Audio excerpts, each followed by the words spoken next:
And welcome to the Postmodern Art Podcast, the podcast dedicated to giving artists who are wowing the world over the platform they deserve. I'm your host, Nathan Ragland, and for today's episode, let's get a little crazy, shall we? Today's guest is Tae Draws, an artist that has a plethora of different kinds of amazing art, such as animations, AMVs, covers, and so much more. This was honestly a very fun, very laid-back chat that me and Tae had, and I honestly hope you guys sincerely enjoy as much as me and Tae did, because I know that they had a fantastic time with this one. If you enjoy this conversation with Tae, make sure you support Tae with all the links down below. If you enjoy the podcast, make sure you like, share, subscribe, or follow whatever audio streaming platform you prefer. 5 stars, please. Trust me, I see that stuff, and I absolutely love it when you guys show some support. If you want to go even further with that support, consider going to the merch shop at pmap.creator-spring.com. There you can see some incredible streetwear done by some amazing artists to give you a nice, great, fashionable look while supporting the podcast. And if that's not enough, if you want to go even further with that support, maybe you should consider being a part of the Postmodern Art Podcast Patreon. There you can see early releases of episodes, behind-the-scenes content, the opportunity to ask guest questions, and so much more. But now, without further ado, please enjoy the Postmodern Art Podcast. How are you doing? I'm doing okay. That's good to hear. I'm looking forward to this, so good. It's sure to be fun. I appreciate that excitement and enthusiasm. That's why I knew whenever you first told me you wanted to be on the podcast, I'm like, I gotta make sure to get her on at some point. Yes, I'm really excited for that. I saw it a lot, and I was like, man, it'd be cool to be on this thing. And look at you now. Here I am. Who would have? So cool. Who would have thought? Not me. not me. That's for sure. Not me. You need to stop. You need to stop doubting yourself because you're pushing out some quality stuff, and that's why I appreciate what you're doing. Thank you so much. Mm-hmm. That means so much to me. Also, cool posters. Oh, thank you. Really cool posts in the back here. Trust me, this is a growing collection. Part of it is just general interest, but most of the stuff has to do with like former guests that have appeared on this podcast before. I see. Yes. It looks really cool. I was going to say, I'm sure you probably noticed the big, giant, far-fetched one behind me. Yes. I've had Dave on the podcast, so there you go. There's that one. That's awesome. I was going to say, those up there in the corner, they're from an artist by the name of Joshua Leonard, who is an animator for Netflix currently, or was. But, like, his major project where if you were, like, scrolling through Facebook, it appears occasionally here and there of like superheroes whose powers are based on disabilities and such. So I mean, that's kind of cool. I know it's a cool concept. All sorts of different shenanigans and doo-wops and hearsays. And then of course I got Clyde right here. So that I like Clyde. We got one of our own. And we got one of our own in the basement. I forgot his name though. What was his name? I was gonna say that was my grandpa's skeleton. That's why his name is Clyde. So. Well, he's a very cool dude. He's just nice and chilling. I am honestly excited for this interview, especially your excitement for it. So that's yes. And nothing else, that's gonna definitely carry this thing. I mean, I will carry it the best I can. Again. This is as much your episode as it is mine, alright? I told you, I have had episodes as short as 30 minutes, I've had episodes as long as 2.5 hours. You carry this as far as you want. Well, I guess we'll just see how far it goes, see what we can talk about. Yeah, I mean, trust me, trust me, I have a good bit of topics, but I'm also the one to where if we just go off on whatever random tangent and talk about whatever, I'm going down that path with you. You're the driver here. I love those. We'll see what it's about. Because I know, because you could probably test this with all the different art that you put out there, whether it be the animations, the AMVs, the cover songs, all these different things or whatnot. There is a love and passion that you put into each and every little piece that you can, whether it be genuine love or just Mimi love. And and you could probably talk about it for days, and I am not one to restrict that passion that you have for this. Oh, thank you. I love that. That is the right way to go. I won't go too far, because then it would be 5 hours. Because I can talk, man. When you get me off on talking, I was like on and on and on. Well, that was the reason why I had the episode that was 2.5 hours long, because that was a single person with 2.5 hours. Okay. My God. Yeah, like Who was it? the person was named My Emerald Tears, Sabrina, and like her main thing was like there was two major things that carried the conversation to 2.5 hours. One of them was her characters that she had worked on years and just going behind the lore behind it and all stuff like that. Like she has a lot of love for the characters. The other major thing was the fact that she has a lot of like medical conditions and just kind of like when the details about like, you know, how she copes with them and like how art is helping her cope with that. So that's incredible. Yes. I might actually have to go watch that one. That sounds really good. I was going to say, like, the only other one that I believe, if I remember correctly, the only other one that peaks past 2 hours is the Warrior Cats animated one. And there was like 6 people in that call. So that's why that one took 2 hours. Oh, that's gotta be fun. Oh my god. That 6 people. It was a nightmare, and I mean that in the best way possible. Okay. Because it's one of those, like, whenever I'm trying, like, I'm like the most I had before that one was like 3 people in one call, like like not including myself. So it's like 4 people all together or whatnot. And while that was pretty chaotic, I was able to like navigate that pretty well. But whenever there's like names and voices and like butchered stuff and trying to make sure I get all the different elements of what they're talking about into a singular podcast or whatnot, like I feel like I navigated that fairly well. Because in fact, it's my second most popular video on the channel aside from the Will Wood one. So. Damn, I mean, look, I've been in calls. I had a villainy, like, because I have a series I'm dying to make called Villainy 101. And I've had, like, 6 people in the call. It was, oh no, it was the voice actors. They were going off. Look, I've been in, like, vibing sessions on, like, different Discord servers that have, like, upwards of, like, 10 people in it or whatnot. Like, I get that vibe more than anything else. Exactly. Like, when you start on a topic, it can go into a million different directions because there's so many different personalities and mentalities going into it. Yes, and it's incredible to watch. Like, it's just so interesting to see what they'll say. I'll just throw something out there and sit and wait.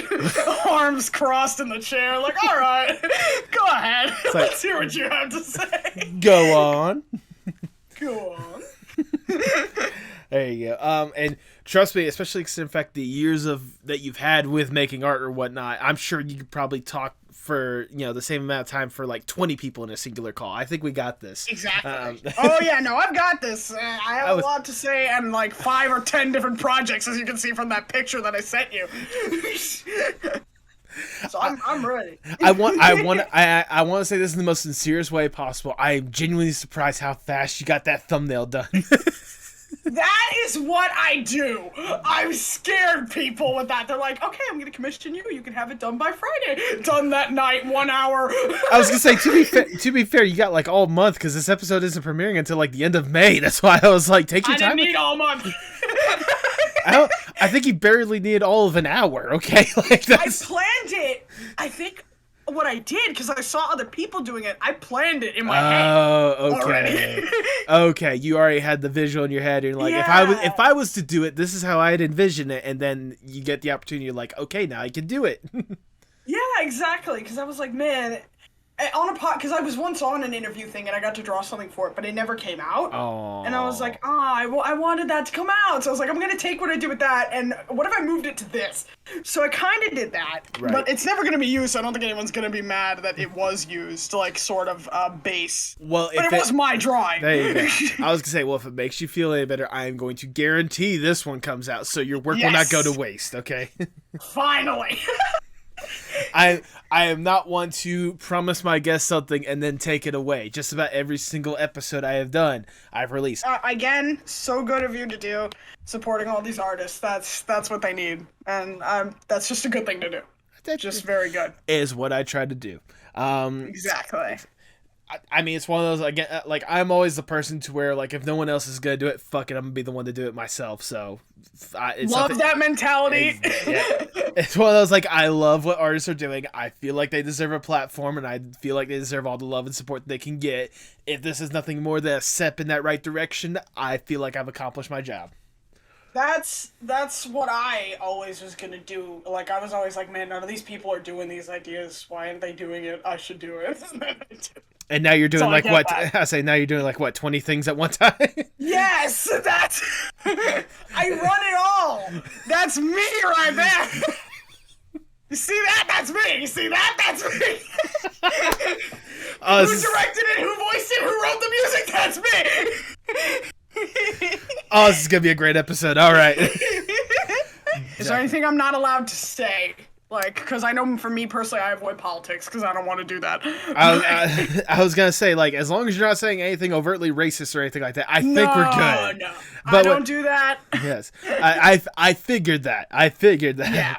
But I was gonna say, when it comes to like language or certain things or whatnot, let's see, how should I put this? Am I allowed to say fuck? That's the thing. Let me see. How do I want to word this? Yeah. I do not give a flying fuck. Go all fucking out for this shit.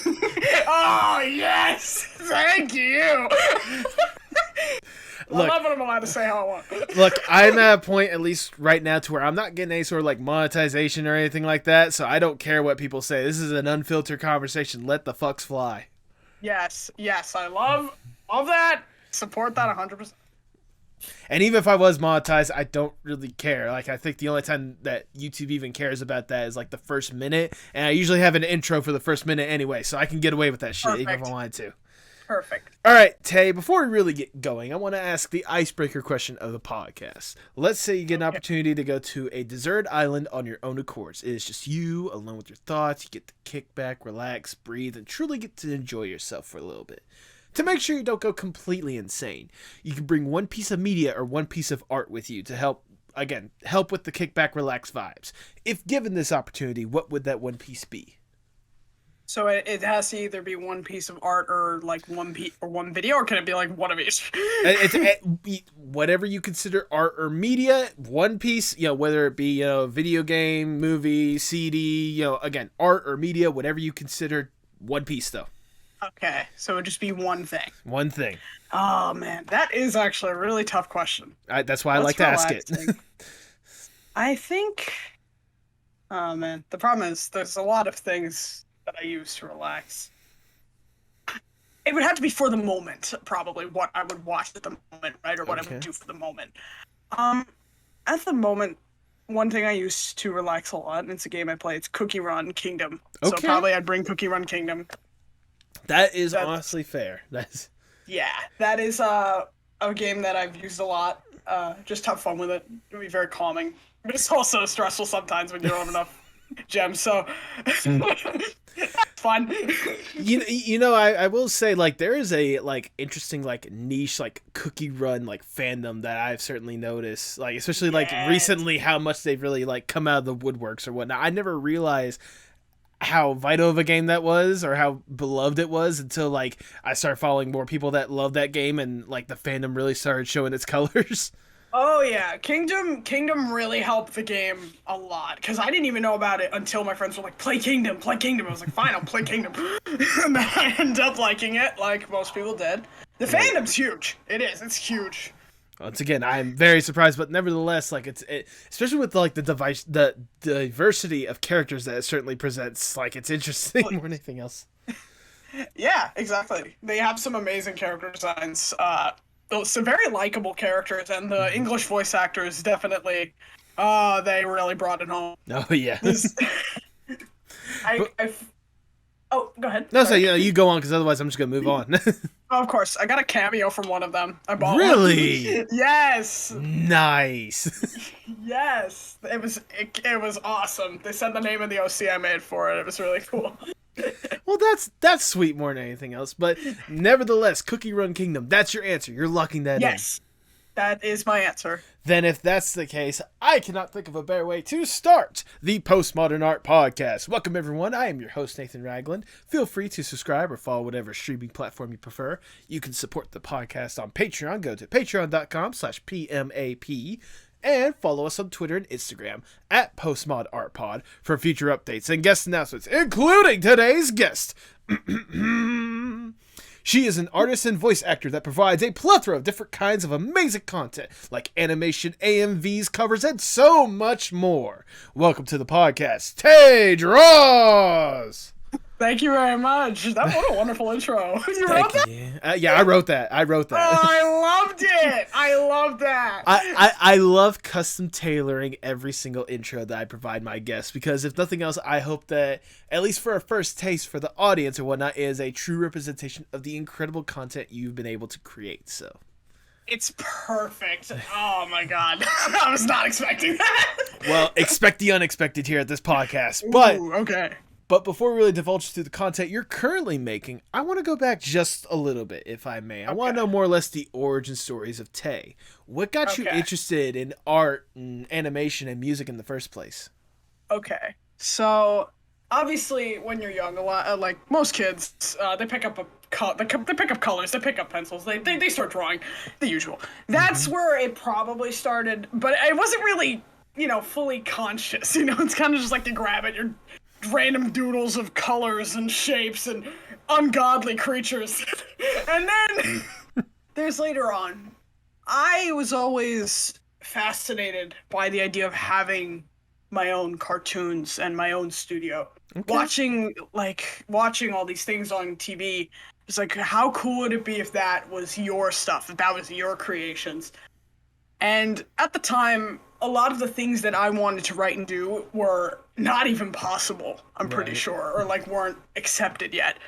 And now we're in a time where it is, and it's pretty crazy to think that, now I could probably do that. So, with money, sadly. I don't have money. But, slowly but surely, that's what happened with art and that. Music, well, obviously music's inspirational. Everyone loves music. And for me, that was a big help during hard times. Music would always help. And all those YouTubers who do the covers really helped a lot too. They were so inspirational, and I was like, I want to be in that. Let me in. I'm glad you brought that up, because that's definitely something I do want to indulge a little bit more about. But yes. I want to go back just a little bit, just a tad bit, because I remember as I was doing my research, yes, I know, right? I did research.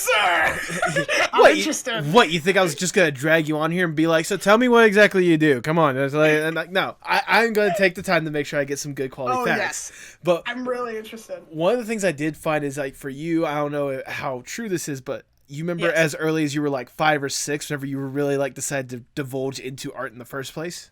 Yes, I do. I remember that. Do you remember some of the first pieces or some of the first things that really sparked your interest and inspiration for art? We're going for really old. Okay. Well, obviously kids shows. When you're young, it's kids shows. But when I got closer to 9, it was Pokemon was a big one. Okay, that's fair. Pokemon was something I was obsessed with. And then it was Kingdom Hearts. Okay. And there was crossovers out the yin yang. Only the people who really know me knew that one, but now you guys know. Super into those two. And then it was Sonic. Okay. And that's when it looks like a DeviantArt, it looked like a DeviantArt-esque thing. But it was never posted. It's Sonic OCs. That's just the... Oh no! It wasn't. It was not OCs. It was the original characters. Okay, fine. Is Sonic fan art? If nothing else, that is the foundation for DeviantArt. That's the forefathers of DeviantArt. All right. Exactly. And with that, I created these crossover stories, and one was it called? I'll say it. Can't believe I'm saying this after this long. It was called The True Combats. It was a very old idea between Kingdom Hearts, Pokemon, and Sonic, and it was... hey, you think I'm judging? This is a judgment-free zone. No, I get it. It's not you that's judging, trust me, it's me judging myself. I'm in my head you're saying this on a podcast? At least you're honest with yourself. No, I'd rather be. It was Lucario from Lucario and the Mystery Mew. Okay. Axel from Kingdom Hearts, and Shadow and Silver. And this team was called the True Combats, and this little 9-year-old was scribbling some drawings, spelled it wrong, definitely, and hung it up on the wall. Again, say what you want. One, you were 9 years old. What 9-year-old? Yes, I was. When I was, I'll say this on the podcast. When I was 9 years old, I remember, I think, because that's around like third grade, if I remember correctly. Yes. When I was 9 years old, one of the classes that I did is like you get to create like your own storybook essentially. And I essentially, with my 9-year-old brain, I essentially wrote like a episode of Billy and Mandy, like my own episode of the Grim Adventures of Billy and Mandy, to where it's like the kids like go to like a camp or something like that, then they see a glowing sphere that comes right towards them, and then it just starts at the beginning of the camping trip of them going out. Like there was no resolution or even like anything funny about the episode. I just made it. I love that, though. I love that. It's like that weird child creativity. Exactly. I love seeing that. Even my own, as much as I make fun of my own, because I know I do. But, I do like it still. I wanted to rewrite it, and I probably will. Is the sad part. If nothing else, it's a good foundation and a good inspiration for the art that you're creating today. Am I right? Yes, it actually was a big one for the series I'm making now. For the biggest one. And we'll definitely talk about that in a bit. Oh yes. So the next question I want to ask is, obviously, like, again, you had this love for art in general from a very young age. When did you go from this like general love that you had to a passion and wanting to make it your career? Okay. So there's obviously, when you get older, there's going to be like you gotta eventually find work. Mm-hmm. And yeah, it's a bit, no person wants to end up working in a store. That's just fact. No person they want to live their dream. And with Vivzy doing what she does, that's one of the biggest reasons, a lot of people's reasoning. I saw it working, fair. And I was like, she got this to work. This thing that I've wanted to do for years can actually work. You can do this for a living. You understand that? You don't have to end up in a store. So I was thinking, I'm just gonna go all in. Fuck it. I'm not gonna give up. And it started as the YouTube channel. Right. That's where that started. And it was just me making AMVs. Only, as again, the early fans know, it's the DDDS Targoon AMVs. We're gonna talk about that. Don't worry. That'll be fun. I made half my friends, too. Who's that? Those videos, I remember. One of my best friends, she comes up to me. She's like, I met you through the Didi Suka cherry gum video. And I was like, oh, and you're still friends with me. You know what? We've been best friends. I'll say, you know what? You're starting to talk about this. I just have to ask, what was your obsession with like the DDD and like, especially, specifically, I noticed there was a lot of early videos that was centered around King DDD and S Cargoon. Yes, there were. And don't get me wrong, I am a huge fan of the Kirby animated series, and they are incredible characters. But you seem to be on a whole different level when it comes to obsession with them. What was your obsession? Alright, this will be fun. Go for it. So, we all have characters that we all get pretty attached to. That's just fact. It's just fact here. That's fair. And, for some reason, when I first saw these two, I was like, oh, they're pretty funny, interesting characters. The anime, however, there was a lot... to put it, they acted like a couple in many scenes, and I was like... Yeah, you're not wrong. You're not wrong. But they're not saying they're a couple, but they're acting like a couple. So my brain was like, I'm gonna be... Because there was this one person who made a lot of Didisuka content, and I was like, I'm gonna be the new that. I'm gonna be the Didisuka king. Is what I'm gonna be. And I did get the title. I did get that goddamn title from how much crap I made. Are you proud of that title? Yes, still to this day. Okay. I will take that title and I will take that title. I will hold that crown. That's gonna be etched into your gravestone, isn't it? Oh yeah, no, it's just gonna be Tae Draws Didisuka King. And you probably know me because I wrote that one fanfic, or I made that one AMV, and you've watched it 10,000 times. One AMV? I'm sorry, there was like at least 12 that I was looking at, maybe more, or something along the lines of that. There is at least, I'm gonna say roughly, actually, I might be able to check the number, but I'm gonna say at least 50. There's at least 50 over the time that I was doing it. Look, I did my research. I didn't realize it was that deep. Oh, it goes in the rabbit hole, my friend, the rabbit hole. Let me see. Okay, so I got 18 here, but that's not all of it. Right. I imagine there's some you 18. probably taken down for reasons. I don't think I've taken any down Really? yet. Okay. No, I don't think I. Hold on. There's 46 here. Oh, Jesus Christ. And that's not even the ones where, like, me and my friends were voicing them or, like doing drawings. I'm like, I was well known in that fandom. Very well known. That is very fair. That's very fair. And like I said, going back to kind of like my original point, especially when it comes to like characters like that, and I love how you mentioned like Vivzy Pop for a second because one look at this. Yeah. Nice shirt. Yes. That's a good one. If I remember correctly, I don't know if the artist that did this is the one I'm thinking of. I'm pretty sure it is. The artist that did this, I had her on like episode 4 of the podcast, Sarah Serval Fisher, because if you remember, what was it, the spring break episode 3, you know, the little drawing, you know, like the doodle plans or whatnot that they had or whatnot. Yes. Okay, I know exactly the artist that did that. Their name is Sarah Fisher. On Twitter, she now goes by Giga Seraph. And like she is actually like the lead compositor for that program, like like basically all the lighting and shading and shadows and stuff like that. She is in charge of making sure that environment looks as lived in as possible, which is incredible because I talk about that. She's also currently working at Disney. Oh my, wow. That's so amazing. She was one of my favorite guests to talk to, like, and that was like episode 4, keep in mind. We're at like episode like, was it? At the time we're recording, we're going to be at like episode 77. So that's nice. I got 77. No, I was at the time I think you'll be like 79 or 80. Just to let you know. I hope I get 79 because I like the number 9. I got you covered. But anyways, we gone way off track or whatnot. But that's okay. Sorry, I'm the one that gets off track. You can get off track. That's perfectly fine. Hey, we can get off track a little bit. That's okay.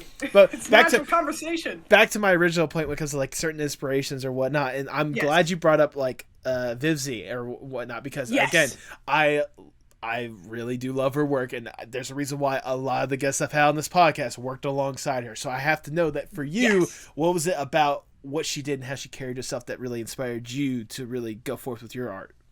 It was definitely the fact she produced it herself. Okay. That was what did it, because when I saw that it was produced by herself, I was like, how? Just how are you doing this? This looks like it came out of a studio. I know, this looks right? like it took them, like, that's, and I remember the reason that I got attached to it in the first place was Angel Dust's animation when I first saw it. It was in still the sketching. And I was like, this character is perfect. I love this man. And that's why I was so inspired by that one animation. And then that's how I started following Vivian. I was saying when you say the animation, was it like the OG like rough sketch of the trailer? Yes, or like the storyboards or whatever it was. But like yes, I know exactly which one you're talking about because that was the one that got me on board with Hazbin Hotel in the first place. Me too. Because like a lot of people they'll talk about like knowing Vivzy back in like the DeviantArt days, and I wasn't into DeviantArt that was just me or whatnot. But like whenever I first saw that video, like that was when I was like hooked, line and sinker for whatever she was gonna do next, and apparently I was not the only one. It was everybody. I think I made seen her once before, but it was probably I was gonna say everyone says this. I was gonna say it's definitely that, but I know the one other thing that like she was on my radar ever so slightly beforehand because I'm sure you probably know this or whatnot. The Die Young music video that she made. Yeah, there you go.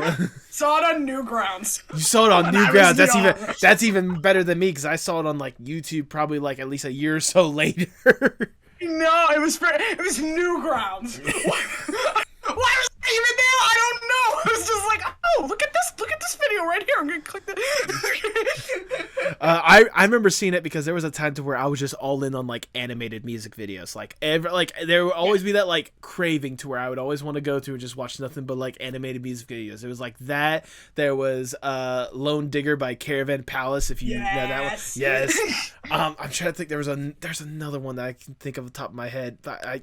Jesus, I can't remember it. But like nevertheless. Good ones. But nevertheless, like especially with Viv, I'm sure you probably think of this because it's the way you probably carry yourself as well. Just the way that she has gone like gung-ho and just done it herself. Like, that's something that's inspirational, I imagine, especially for you. Of course. I love the fact that she could do it on her own. That's what I liked, that there was no studio behind it, no one to change the vision. It was what she wanted, the way she wanted it. Yes. And that's what everyone should aim for. Yes. I hate when things are changed. Just because they're like, I don't really like this thing you came up with. I'm gonna change it. No, it's your thing. Don't let people change what you made. That's what I say. Leave them alone, dude. And I imagine that's something you've definitely taken forward with you, especially whenever you decide to start your own YouTube and put out your own content as well. Yes, exactly. It was just, it's my channel. We're doing what I want. Do you remember what exactly, like, when was the moment for you where it just kind of clicked towards like, you know what? Fuck it. Let me just do this. It was, well, for the longest time I wanted a YouTube channel. Okay. I think I was too young. Okay. And I think it was good that I didn't go on young, because I probably, oh, good lord. Fair. The stuff I would have made. Very fair. I remember it was just, I saw people doing, it was ironically the Didi Suka thing as well. People were doing edits on YouTube, and I was like, man, I got like 5 over here. I could post these. Or make some good, make people really happy, make some good stuff. And I was like, yeah, I'm going to do that. And then it started to become more than just, just uploading for fun. It was like, okay, but what if I make shows? What if I make series that I've always wanted to make now? Now is like the chance. There you go. I mean, more than anything else, like, especially the fact that, like you said before, this is your content. You're going to push it out however you want, more than anything like that. It must be like almost freeing to you to finally have that platform like that you created for yourself. Absolutely. Like a bird growing, like a bird with the wings. Not a bird growing its wings. Well, I guess kind of. It's get your wings. I was saying, where they're wonderful, aren't they? They're wonderful. Which, speaking of, I need to make that shirt at some point. That's something I have been like delaying for the longest time, trying to find people that could do word art. Anyways, word art. Okay, yeah, it's a bit tough, but it's cool. It's a cool style. No, absolutely. But going back to my original point, just kind of more or less like the fact that you were able to like push out kind of the animation and the art that you wanted to push out there first and foremost. Like, what, like, in your opinion, what was like the most how should I want to word this? What question do I want to ask? I got a ton of questions. I'm interested to see what you're asking right now. I'm just excited. Good. I love that enthusiasm. It's one of those, like, especially throughout the years. I know it really started off with kind of like the DDD and like Hazbin Hotel, like your own personal. That's what I started with. Yeah, exactly. I was gonna say, like, for you, like, how, like, what is the process for you, or what, like, whether it be like what it was then or what it is now? What was the process for you from going from like an idea that you want to push out there on your YouTube channel to like actual finished final product? Let me push it out there to the world. What is that process for you? Well, obviously, so I guess I got to say like how I do it, right? Like how I come up with this. Right. Is that the question? Okay. So a lot of my ideas, I'm pacing around a lot. Go in a circle, pace around a lot. That helps me think about it. Or it's a song. It's one of the two. It's either pacing and like voicing it to myself, like doing the dialogue back and forth. Because one of my fan fictions was straight up just me doing this dialogue. And then I was like, I'm going to write a whole thing on this. And That's I did. Fair. And with some things, it's just you hear a song and it makes you feel something or it gives you an emotion. And you're just like, I can animate this and this would be amazing. That's how it starts. Then comes the long process of making the damn thing. You sit down in your chair. Wait, you tell me that you don't just think of something and it just randomly appears on your computer and you could just upload it? Well, yeah, I feel like that would be much easier. Yeah, sure, the 5 months of having to plan and that, gone. It's there now. No. It's... Depending on how long what you're trying to do is, it could take up to a month, 5 months. I've had an animatic that took me 5 months. Okay. And then one that took me like a week. It depends on what you're doing. Right. And it's a very long process of planning it out if it's animation. If it's AMVs, it could take me like one night. That's it. An AMV doesn't take as long. How does I'm glad you went to the AMV for just a quick second, because first off, for those who don't know, what is an AMV? Ooh. I've been explaining this so many times that I just say, hey, I'm making an AMV. They're like, what is an AMV? I'm like, oh my fucking god. That's why I know what it is, but I'm saying for the people that don't know, what is an AMV? Yes. It is an animated music video where people will take clips from an already existing series, or take like pictures and stuff like that, and they will create a video with music, already existing music. Usually that is what it is. So what is the process for you for creating an AMV? Is it one of those like you have a song in mind and then you just you sort of cater the clips around that, or is it one of those like you see certain clips and you want to do something with it and you find a song to pair up with it? What is that process like? It's usually a song you find first because you identify it with that character or identify it with the memory of that character. Okay. That's what I would usually do. Or if it like you hear a lyric and it's like, wow, that sounds like what that character would do. Man, I'm gonna pair this up with this. There you go. If I had an example, I would say it, but I've made so many at this point that it's like, okay. There's some good ones though. I'll tell you what. I'll start with the property, and I'm pretty sure you'll probably think of the first one. There's one that I know. There's at least one you've made for Hazbin Hotel. There's got to be at least one. I made a few for Hazbin. I can go look. Oh wait, my most popular video is one. Funniest part about that is I'm not even that proud of that one. Really?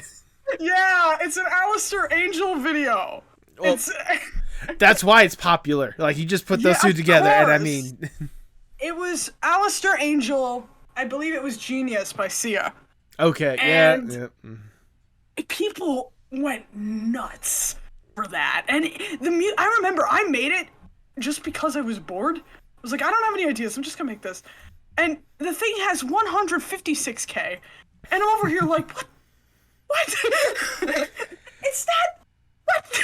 What? It's amazing the stuff that you create that you don't really think too much about. Like, you think, oh, it's just gonna get some interest or whatnot, and it ends up blowing the fuck up. That's one that I was just like, there's two Angel Alistair videos, are my most popular videos. The Genius one is the first most popular. I guess the lyrics, it's because they like that it's switching off between two characters, and I guess it fit them.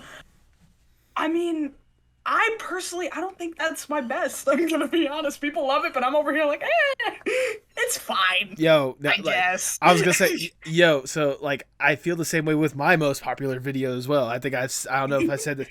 The most popular episode I have on this podcast is Will Wood. I don't know if you've ever heard of that musician before. He is absolutely incredible. If you've not heard his music, I will send you the Normal album alone. That one is a great album. I would love to hear.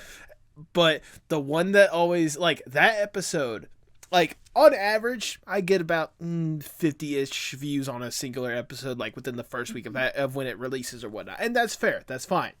Of course. That episode currently has 12,000. Oh my god, so we're in the same boat, man. We're just like, I guess. The only reason why I don't love that episode as much as like some of the other ones is because it's two separate recordings like meshed together, because I was a dumbass and halfway through the first one my headphones unplugged and cut out the guest's audio for the entire second half, and that's why we had to go back and do another recording of it. Oh, that's gotta suck. How do you think I felt? Oh, horrible! Fucking horrible! I felt horrible having to ask him and be like, hey, look, the audio cut out and I apologize. Do you think you can come back so we can do it again? The guy's like, okay. Oh, like, thankfully he was super cool about it, and especially with his new album coming out soon, I'm hopefully to have him back again in one singular take and have him talk about the new album coming out. That would be a great idea. Absolutely. But let's go back to your content real quick. Yes. And like, going back to the original point, it's incredible kind of the stuff that, like, I talked about this with another guest, Southpaws. I'm sure you're probably aware of them as an artist. I believe so. If not, I can definitely share their stuff. But like she was telling me how like she'll put something that puts a lot of love and effort into, like, you know, I'm trying to like a recreation of a show or something like that, and it'll only get like a few hundred likes or something like that. But then she can make just like a meme shit posting like piece of art that's like a sketch or something like that, and that has thousands of likes on it. It's like, come on, people, I put time and effort. Exactly. That's how I feel when I post anything with, like, I know people won't click original characters, but like, man, these original characters took me years to develop. Can you watch the video? It's not that long. It's not gonna take taking too much fucking time. Click the damn video. Stop watching the Angel Alistair one for 5 minutes. Watch this one instead. Speaking of original characters, hello. One of the original characters I wanted to divulge into just a little bit is the one that more or less represents you right now, Tay or whatnot. How did you more or less develop the character of Tay in the first place? Okay, well, as you know, it's a sona, so over the years, the sona turned into what it was. Originally, it looked like what I did when I was a kid, and then later on, it slowly developed into what it is now, what I hope to look like, and it did. No, the hair is not real. I don't have that hair. Not yet. I've gotten that question before, and I'm like, the hair isn't real. With enough hair gel, it can be real, okay? Yes, with enough of the squeaky hair gel, you can look like Tay. Tay's character it's like a protagonist, very big protagonist, helps lead the story along, but through Tay, especially through one of the series, because we have Taesona, which they're a main character in, and then we have No Fun Allowed, which is that one. Oh boy, that one. There's a lot on that one, but that one is kind of like saying a lot of things without saying it, is the best way to put it. It's telling a story without telling the story. And Tay has been one of the reasons I think I've really been able to come out of my shell, because, you know, this character has been something that I guess I needed deep down. I did need this character to come out of my shell, and it definitely helped.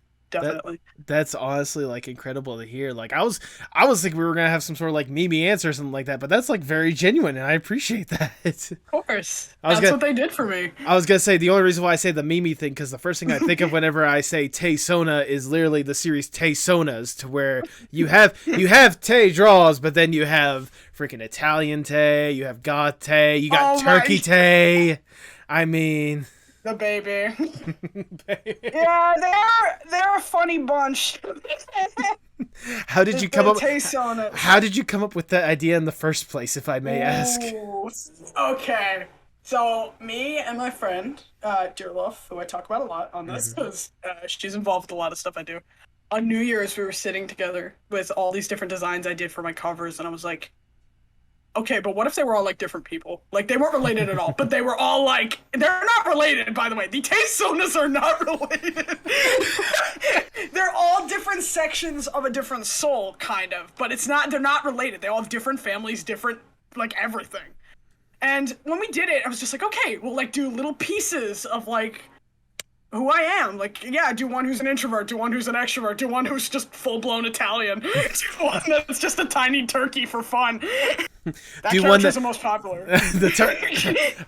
Tiny little characters that are cute and adorable. I wonder why that's the most popular of all the groups.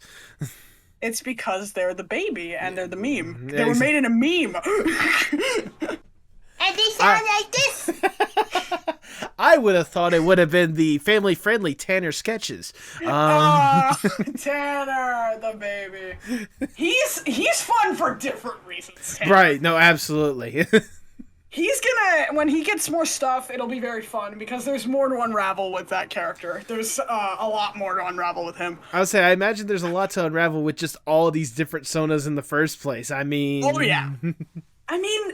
I mean, like, with only the little information I've given, like, you know, one of them, Tucker, the very loud one, he's got, like, 7 siblings. We don't even know about, like, what he goes through. And then the one that I can't say too much about, but I want to, King Garbage. Oh, he's my favorite. Something tells me with how regal you created them, I knew there was at least a good favoritism towards them.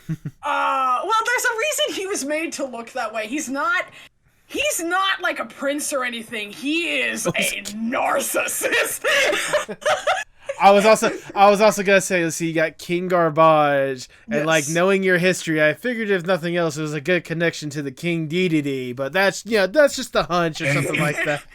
He was one of the inspirations for King Garbage, but also another one was Prince Charming from Shrek. Okay. You say that, and that makes perfect sense. Okay, yes. I get that. He's like this character who's just like, I'm the king of YouTube. Or more accurately, I'm the king of YouTube. It's what I do, you know? How dare you intrude on my platform and with this filthy garbage you call a podcast and attempt to try to make it your own platform? Blech. How dare you put me here on this podcast? I want the scum evacuated immediately. Exactly. And he looks down on everybody else except for the ones who have more subscribers, which is Eat, which Eat is a TikToker, canonically, and Tanner, who is a family-friendly YouTuber who has a lot of views. I'm just now waiting for Mr. Teast to show up, so there you go.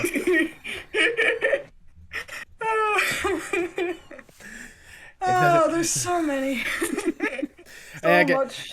And we've only like scratched the surface because again, that's just one of what 200 different projects you're currently working on at the moment. That is only Taesona, which people do know Taesona because it has 4 episodes. There's supposed to be more, but we're having a bit of trouble with backgrounds at the moment. Right. So we're taking a little break, and we're going to come back later. That is honestly fair. I was going to say, like, I only mentioned that one, but again, you've had your hand in, like, so many different, like, series and different stuff that you decided to create for yourself. Like, yes. Do you want to give, like, a rundown to make sure I didn't miss anything of, like, some of the series or whatnot? Just a basic rundown. So you want me to just go through the ones that I at least have shown before? Yes, right? Yes. Okay. I mean, you could give a podcast, Postmodern Art podcast exclusive, but I don't know how many people are going to catch on. So. Well, I might. Maybe we'll see. It'll help you, right? It'll help you get big, right? I'll help you. But anyways, just run through all the different series because I mean I can go ahead and list like at least a good couple because like I said you got the taesonas, you got what was it? Yes. No Fun Allowed that you mentioned. Yes. There's Havoc Hotel that you were a major part in and whatnot. There is one that I'm gonna probably save for last, but I'll go ahead and say it right now. The Asylum, which is one I definitely want to talk about. Okay. But like I said, I'll save that for last. One of the last things that we talk about. But I know there's a whole plethora more of them that you definitely want to talk about. So just lay it all out there. So you just want me to go one by one, or just list them all we pick? Go for it. Okay, so one of the earliest ones, and probably one that I'm most known for, is a fan fiction called The Missing Ally. It was a DDDS cartoon fanfiction that was super popular as 11K. It does not. I don't understand. It was because I voiced it probably, and we had it narrated and all that. I wanted to do a better version. I was gonna say it's the internet. It's a beast that you released onto the world, and the internet will always find a way. Yes, it was very popular, and I did enjoy writing it. But I don't think it's like one of my favorite things. But I did enjoy it a lot, and voicing as Cargoon was, oh boy, that was fun. I'm gonna be very gay. Huh. I mean, I am, but I was gonna say, huh? I would not have guessed. Huh? Okay. Anyway, really, from a voice like this, you don't think that's gay? I'm just saying. No, I never would have guessed. I thought they were just work buddies. I thought they just ruled the kingdom together. It's not like they did anything else. I thought they were just best friends. That's why they wanted to hold each other close when doom was impending. Exactly.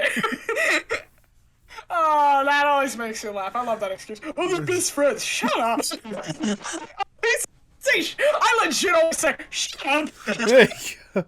So again, you have the ally. So let's go on. Let's keep going. Okay, we already did Taesona. Havoc Hotel. Havoc Hotel was a Hazbin Hotel with the most season in it, and it was another narrated thing. It was one of my biggest projects. It has a lot of content, a lot of it, more than most. It was a very interesting thing because it was like, it was obviously the main characters from Hazbin, and then there was like OCs that were from Villainy, which is another project. That one needs a little more explaining. And there was Capri, who was a character that I think everybody knows. Capri they're like a goat character. They're a goat sona for Hazbin, but later moved up. And they're one of the taesonas, ironically. Capri's the hell soda. What is this, a crossover episode? There was a crossover episode. That's the joke. Exactly. And Capri is a very well-known character. Kind of like, everyone says it's very similar to Agretsuka, which I agree, because Capri's like, I hate my work. I don't want to do this. Fuck this. I need my coffee. Shut the fuck up. There you go. Exactly. And Fuck the coffee. everybody Where's my really- malt liquor? I'm surprised I'm surprised they don't drink, to be honest. I feel like they would. Anyways. What else we got? I gotta go through them quick. Jesus. Oof. Okay, so we're saving Asylum. So Mm-hmm. there's the two big boys. I call these the big boys because these are the two really big ones. Mm-hmm. There's No Fun Allowed. Okay. No Fun Allowed is, oh boy, big project. Big project. This is gonna be a movie. First of all. Okay. It is a movie talking about, what was it? Well, kind of in a weird way, some struggles that I've been through. Okay. And kind of talking about, that. But in a very fun, creative way, in a world of monsters and humans. Right. And there's there's the villain, Negative, and Bodyguard, those two. Negative is a half human, half monster. And she is, rejected by people because of who she is and what she is. So she hates people. She wants them all dead. She hates the fact they're happy. She wants to take it away. A bit of a leap when it comes to the conclusion, but I understand the emotions. She's yes, that is a big leap. Because just because one person's bad doesn't mean they're all bad. But she took it as screw them all. They don't deserve it. So yeah, and Bodyguard is her loving robot husband. There you go. And they try to take over, and that's when Tay and Argier try to do their thing to stop her. But turns out she might not be the worst worry in the end, because there's something far bigger growing under the surface. And yeah, that's kind of the plot. It's very big. I'm already excited. Oh yeah, there's a lot to talk about with that, because we almost have a full voice cast for that. Really? Yeah, we do. Nice. Yes, and it's crazy. I voiced Tay and Argier in that. Argier's voice is very loud. Fair. I don't know. I could do it, but it's a bit. I need a robot effect, but I don't have that with me at the moment. And she's like a computer. The joke is she's Tay's computer wife. That is quite literally the joke. I've been explained this many times to many people, and it's always a huge laugh every time. Because it's like, so wait, you're voicing your own wife? I'm like, yeah. It's like, yeah, you don't. Yeah, what do you not do that? What do you think we're gonna do? Waddle up to some woman? Hey, wanna voice my wife? Think about it for a second. Think about that logic. I mean, to be fair, I'm sure that question has sprung up somehow. I don't know how often it has, and I don't know the context, and usually probably doesn't lead to good things for the person asking it. Yeah. But it's out there. It sounds think about it. You wouldn't word it like that. You'd have to be like, this character is the wife of this character. You wouldn't have to. You would be like, hey, voice my wife. That would be horrible. That'd be embarrassing. I made that joke many times. That's why I said, fuck it. I'll play Argier. I'm not gonna give it to. There you I'll go. do it. I don't care. Makes it easier on me. There you go. And then, words come to me, Nathan. I was gonna say those, what you've already established alone, and again, I didn't even divulge too much into the No Fun Allowed whenever I was trying to do my research or whatnot. The more I'm hearing about this or whatnot, it gets me, I'm already intrigued. Even what little bit you're just spreading right there, goodness. Yeah. There's a animatic made by a friend of mine, as I said, Dearlove. Dearlove made one that explains the plot very well. And if I would recommend that to anybody who's interested in No Fun Allowed. It's All Time Low. It's a song All Time Low. Okay, fair enough. It's so good. It is incredible. And it's one of the best gifts I've ever received, definitely. I love that animatic. Thanks, Dearlove, for the 1,000,000th time if you are listening to this. Knowing you are. There you go. But I don't know if there's any more series you want to go ahead and announce. One more. Go for it. This is the biggest of all. This has been my dream for 9 years. Oh. This is Villainy 101. Villainy 101. I saw a little taste of this here and there when I was doing the research, but you want to go. Yes. You want to go in a little bit more on that, since there seems to be a major love for that one. Oh yes, there is. Go all Villainy in. 101 was originally, I'm going to explain a little bit of the backstory here. Okay. They were OCs throughout different series that I did, because I used to, obviously Teen Titans, huge inspiration to me. I freaking love Teen Titans. The original, not Teen Titans Go, the original. And the original inspired me so much, I was like, man, I'm going to make a season 6. So I tried to make season 6 and made all these new characters. Most of you probably know this one if you know me. Viberto was one of them. Okay. Mixu was one of them. And then the other characters came from different places. Well, Truvius was also made for that as well. And then there were two others, Sumatra and Agate. Sumatra was a Punch-Out OC. Oh, wow. Yes, the Wii game Punch-Out. And Agate was a Steven Universe OC. Okay. Eventually, over time, I realized that Teen Titans did have some form of a continuation, and I was like, man, what are we going to do with these characters now? I was like, why don't we just put them together, right? Put all 5 of these boys together. Make a show out of it called Villainy 101.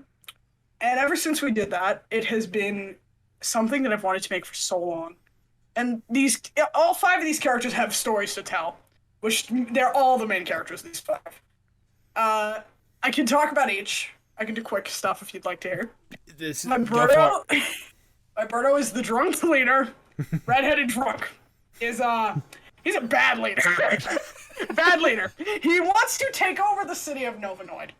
Because he's pissed at them for leaving him there when he was young, because he is an orphan. Okay. Trivius, the Prince of Hell. Shadow Demon Prince of Hell, everyone's favorite. I've heard it over and over. Trivius. My darling little boy. It comes from, obviously, a line of demons, and but he doesn't want to be like his father, Skullmore. Mm-hmm. He doesn't want to end up like him because he was not too happy with his relationship with him. And, there's this whole demon background with him. That's where that all comes from in the series, where you'll see Hell and where you'll hear about it. It will be probably from Truvius' story. Sumatra is a runaway boxer. He used to be a boxer, very similar to the Punch-Out thing.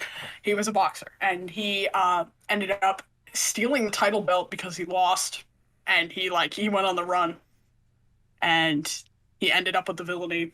He does not like them. Miksu, who is a scientist who ended up, it was a lab accident. It was caused on purpose because 2 people were jealous of his work. Okay. They caused him to have something go on with his brain, like these chemicals poured onto his brain, and it did something to him.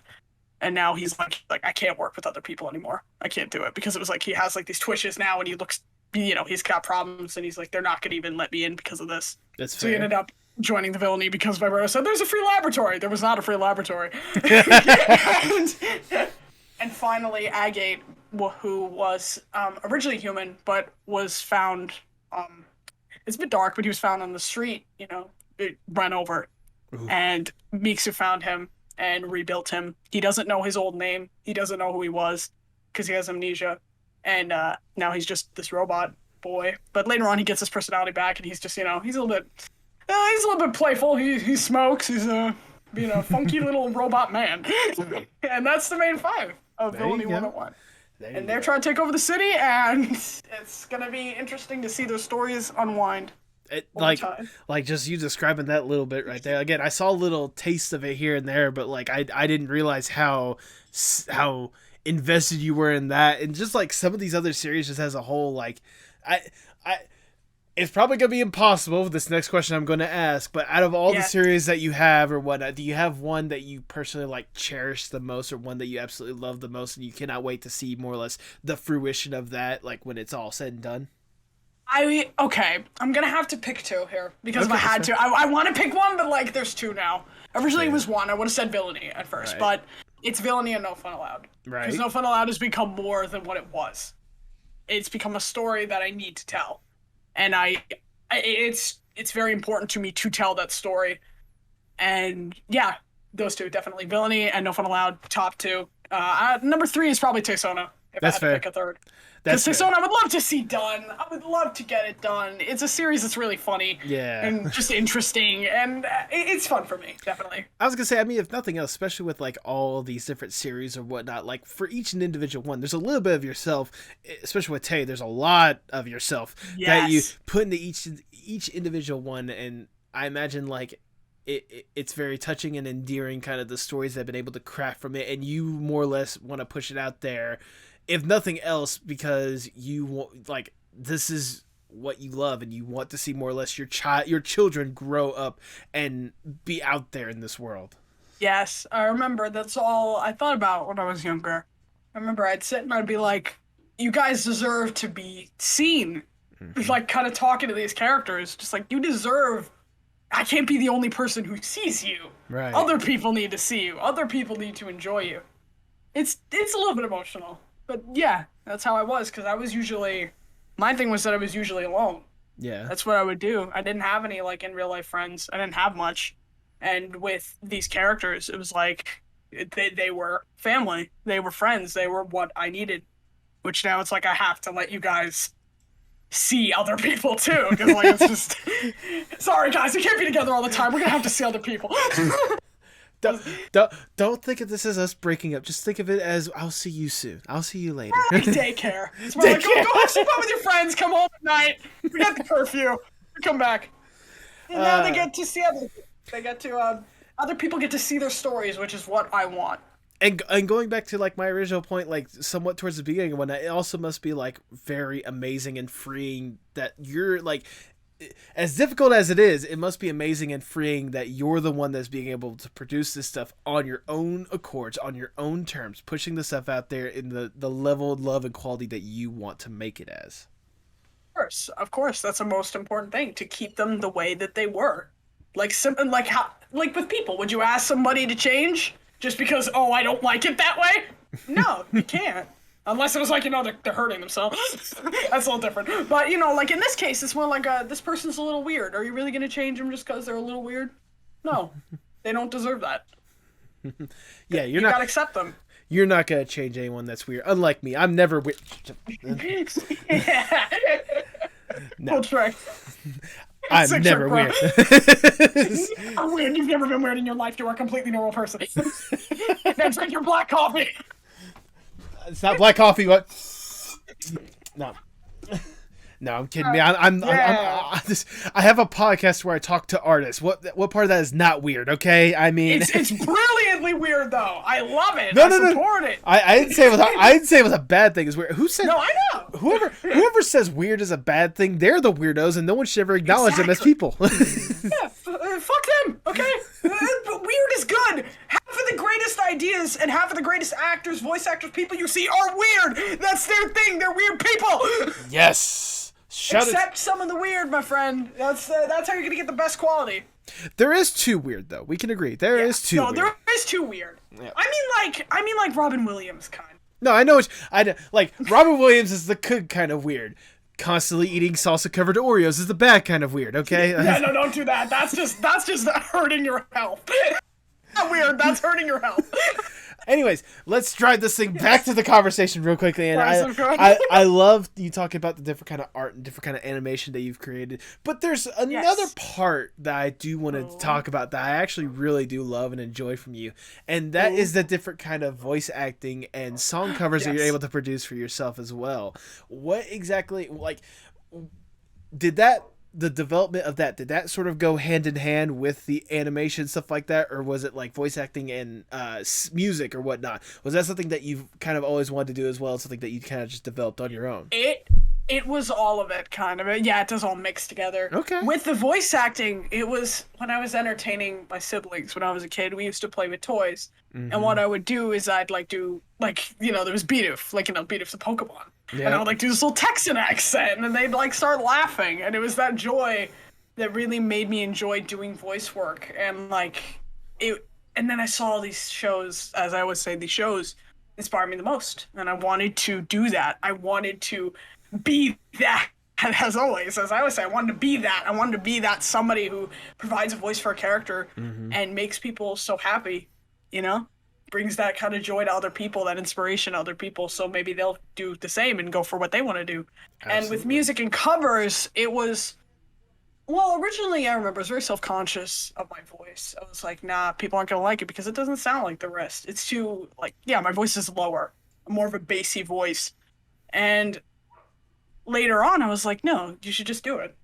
Fuck it, do it. And I did. And yeah, it went very well for me. Yeah, I will say when it comes to your song covers, I really do appreciate kind of your own effort and your own spin that you put into some of these songs because by God, that voice that you've harnessed or whatnot, you have owned it and made it your own.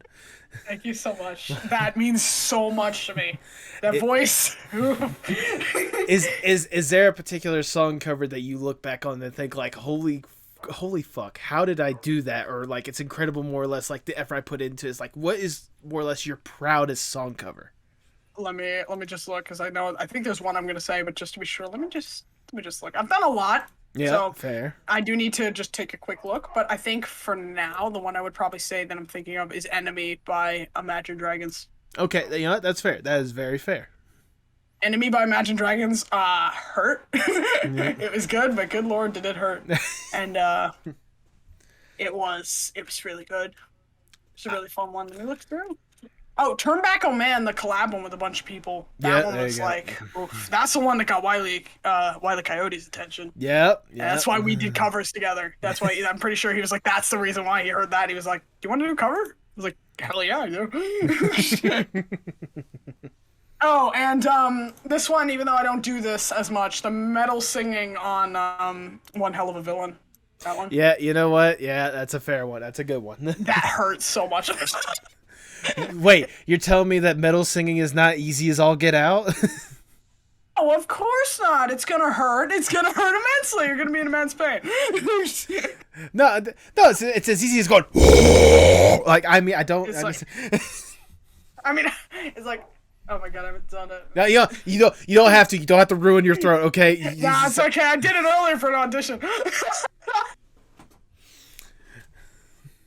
I do like this. The yelling singing is like something I like to do more. I know that. I like the yelling one more than the gentle. That's fair. Because I don't always want to be seen as like gentle. I like to be a little more edgy. There you go. Edgy little boy. That is honestly fair. That is one thing that like is a stigma that I also like really just want to like personally mentally get over, because I sing like all the fucking time, like whether it's just mainly just to myself or whatnot. But I also know like in the back of my head that like my voice is not that great. I don't have any like training or anything like that, and I have no idea if it's even good or whatnot. I don't know like what the level of quality it is, but I also know that I'm hearing my own voice and I don't know if it's good or not. And I want to do like a song cover. I want to do some singing. I just don't know if I can. Well, here's what you gotta do. You gotta find definitely something in your range. Okay. You gotta find something that you're proud of. When you hear it, you gotta at least have a little bit of proud. Mm-hmm. Like, you gotta feel like, yes, this is good, this is good. It doesn't have to be like you love it. It just has to be like, I think this is good. Okay. I think that I did a really good job on this. And make sure, because trust me, even I do this, make sure it's in your range. The range thing is very important, because you won't sound good. Like, for instance, for me, I wouldn't go for something by like Ariana Grande or something like that that's really high pitched. Why? Because it's gonna hurt me and it's not gonna sound good. Right. I'd go for something lower, because that works better for me. Or you can change the pitch of the song, which that works too. But yeah, you find something you're comfortable with, that your voice is comfortable with, and then you just go for it. And if you practice is obviously, everyone says this, practice makes perfect. Just practice, and you will eventually sound good. That's fair. That's I was gonna say, like, if I was going to do one, there's at least two artists whose music, well, three artists, I should say, whose music would be like, if I'm going to cover, it's gonna be one of their songs. The biggest name is gonna be, have you heard of Rex Orange County? No, I haven't, but that sounds interesting. I will send you some of his stuff because it's absolutely incredible. Like the one song that I've been constantly singing is like, I can sing just about any one of his songs. I feel like I'm good with it. The two songs I do with his is either from his most recent album called Amazing or Best Friend. I mean, either way, like one of those two songs is good. The second artist is one that I've mentioned before, previous guest Will Wood, especially starting off with the normal album, which again I will send you because it's incredible, more or less like the range of like genres of music he's able to experiment with and the way that his voice works or whatnot. Like, it's incredible. And then the third one, again, I don't know if you've heard of this one, Left at London. Does that name even remotely ring a bell? No, I've never heard of these people. I'm going to educate you after this conversation. I'm down to hear some music. Absolutely. But like, Left at London is another former guest I've had on this podcast, and one that like truly inspires me with how she's able to like push out her music, especially off of her most recent album, TIAPFYH. I know it's a literal anagram. Like, it's always hard for me. But like, what was it? The fucking every single time the song Kudzu comes on, the literal like first half before the music breakdown happens or whatnot, I belt that shit out at the top of my lungs, and I love it every single time. And I want to be able to, I want to be able to like present that somehow. But I also like, again, there's just that like, I guess, stage fright in the back of my head, like, no, this is bad, this is not good. Why would I do something? You're gonna have that. You're gonna have that. Okay. Regardless of what you do, Because I went into a VR chat and I sung, and in the back of my head, I'm like, you are going to sound so bad. That somewhat, I did Bohemian Rhapsody, which I did a cover, I haven't posted it yet. Okay. But I did it, and someone came over me, like, they were all singing, and then I just hear everyone stops. I'm still going. They all look at me, and they're like, one hands me the mic, they're like, keep going, and I just kept going. So don't get too afraid, because eventually it's gonna work one way or another. You just gotta keep practicing. You're gonna get it, and it's gonna sound great. I love the fact that you brought Bohemian Rhapsody, because that is always like it's a good karaoke song, if nothing else. That like always just I see a little silhouette of a man. Oh my god! Scaramouche, will you do the fandango? Thunderbolts and lightning, very very frightening. Please. Yeah. Anyways, it's not catching it. I did it. You did the high pitch. Yeah. Yeah. It's not catching it. It always cuts it off the high pitch. Shit. Anyways, that's it. There has to be people out there that's done like duets of that, just to make sure that like someone can do the high and someone can do the low. Yeah. What like that has to be out there in the world. Someone better do that. That's a good idea for a duet, to like have one to the higher, one to the lower. I was like, fuck it. If nothing else, let's do that. Let's get that taken care of. Anyways, but never need help. There you go. But do you like, for you, like obviously you have all these different ones or whatnot, what like when for you, like do you listen to a song and you more or less like realize I got to cover that? Like what is like the thought process for you for when it comes to that? Okay, that's an interesting one. Sometimes it's just a song you like, simple as that. Other times, obviously, feeling goes into a lot of it. Occasionally, and this is a trick that I have that I've told people, because I got this question, how did you do Enemy? Like, how did you do that? And I said, I was pissed as fuck when I did that. Someone pissed me the fuck off, and I went in the recording booth, and I just screamed it out. There you go. That's what some inspiration does. It's when that makes you feel something. When the lyrics say something to you, that's like when you get that feeling like, this would sound good. Also, if you test it a little bit beforehand, like you're just singing it to yourself, like, you know, and it sounds really good, just go for it. There you go. That's my logic. I'm like... I remember the closest I ever got to doing a cover of a song is... Ooh, are you aware of a voice actor musician named Chi-Chi? Yes. Okay. If you remember on Twitter, she just randomly did this like one like basically shit post of just like, I don't know what the fuck I'm doing. I don't know what the fuck I'm doing. Yes. I tried to do that, but then I listened back to it and I'm like, no, this is bad. This is atrocious. Oh God. Look, from what you did right now, you don't sound bad, man. Okay, really? You do not sound bad. Obviously, when you do it, it's gonna you gotta do a few takes. That's what Wiley taught me. He said you do a few takes, you pick your favorites, and you mix mash. Okay. That's what you do. So you just do like 2-3 takes. Do 2-3. Obviously breathe. Give yourself a chance to breathe in the middle. Yes. If you have to cut out the breath, you can if it sounds bad, because sometimes I've done that. And you know, just give yourself a shot, see how it sounds. You know? I think you could do it. You don't sound bad. You don't sound like you don't know what tone is or say you're good or pitch. I like to hope so, because if nothing else, if I'm going to sing the covers, I don't want to do the artist disjustice. That's the major thing. Of course. I trust me, man. I know that feeling. And I imagine you also have that feeling yourself whenever you develop your own music as well. Because something I did notice is, especially with a lot of your stuff, like on top of doing the song covers, you've created some of your own music for your projects. Correct me if I'm wrong. Is that? Yes, I have. Like. taesonas theme song. A bunch of songs for Taesona were mine. Actually, I think all of them are mine, straight up. All songs in Taesona are mine. I was gonna say, I even noticed you did like your own album, I Exist, or something along the lines of that. Yes, that was just a bunch. When I first got on GarageBand, I just did an album called I Exist. It was just random songs. There you go. Nothing crazy. Like, is music like just some of your own original stuff? Is that something you've also considered like really dipping your toes into and like really going all in, like at some point, Yes. and, like making your own songs and such? I want to. I do. It's just that I feel that I may need a little help on that one. Because mixing is a little tough for me. I can write the song, but some mixing would be nice. That's fair. That's the only thing. I can write my own songs. I have one. I just never uploaded it. I should. I wanted to do cover art for it first, but I liked it. It's a lot of it comes from obviously emotion. Everything with me is like, emotion. Say things without fully saying them. Right. And yeah, a lot of my songs, like when I do write songs, like for instance, there was, let me think. Obviously, the Taesona theme is just a theme for Taesona. Right. Something simple, something upbeat. Then there were like, because some people probably don't go to the SoundCloud, but if you do, you know that there's like Taesona spoilers on there. There's Money, Love, Fame, and Tours, which is a song for King Garbage, and it's like, oh good lord, it's fun. It's a fun one. That one I was very proud of.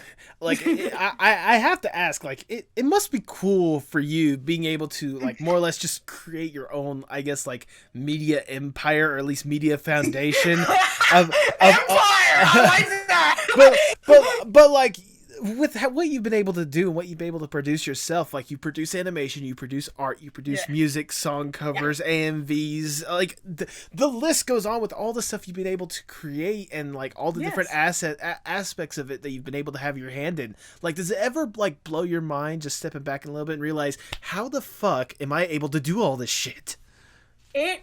Yeah, there was a moment. I remember, like, when I hit 1,000 and I was looking at it, I was just like, I remember, I'm gonna be honest, I think I cried.